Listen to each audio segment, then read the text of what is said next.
তো ডিম পোড়ানোর জন্য আমাদের সর্বপ্রথমে দরকার হবে কাদামাটি। তো কাদামাটিকে আমরা ডিমের উপরে ভালো করে লাগিয়ে নেব, ঠিক আছে। লাগানোর সময় লক্ষ্য রাখতে হবে কোথাও যেন ডিমের ফাঁকা না থাকে। ফাঁকা থাকলে কিন্তু ফেটে যাওয়ার সম্ভাবনা থাকে। তো আমি লাগিয়ে নিয়েছি একে একে 3টে। এবার আমরা জ্বালিয়ে নিচ্ছি আগুন, ঠিক আছে। তো আগুন জ্বালানোর জন্য খড়ি কিংবা লকড়ি যেটাই বলো সেটার সাহায্য নিতে হবে।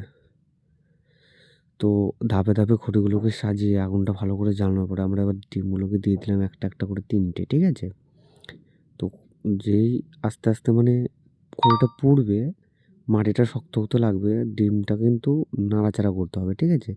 নাড়াচাড়া করতে করতে এরকম দেখো চলে আসবে, মানে মাটিটা ফাটা ফাটা হয়ে যাবে, ঠিক আছে, যেরকম স্ক্রিনে দেখতে পেলে ওরকম।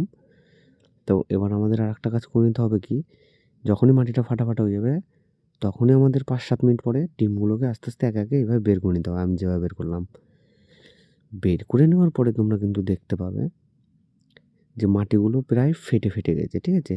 কাদা মাটি তো শুকিয়ে গেলে তো ফাটবেই, তাতে আগুনের হিট। তো এইভাবে কিছু দিয়ে সাহায্য দিয়ে মেরে মেরে মাটিটাকে ছুটিয়ে নেবে, ঠিক আছে।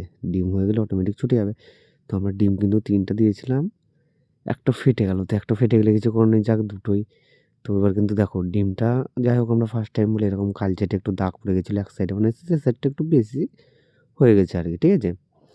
তো এইভাবে ছিলে নিয়ে এবার ধুয়ে নিয়ে খেয়ে নিতে হবে, বাস। তো আমি ট্রাই করলাম এই শীতের দিনে, তোমরা একবার ট্রাই করো। আগুনও পোহানো হবে শীতে, ডিম পোড়াও খাওয়া হবে। তো চলো, লাইক কমেন্ট শেয়ার করতে ভুলো না। আর তোমার একটা লাইক কিন্তু আমাকে অনেক আকর্ষণ করে ভিডিও করার জন্য, ঠিক আছে। আর ভিডিওটা সম্পূর্ণ দেখার জন্য ধন্যবাদ।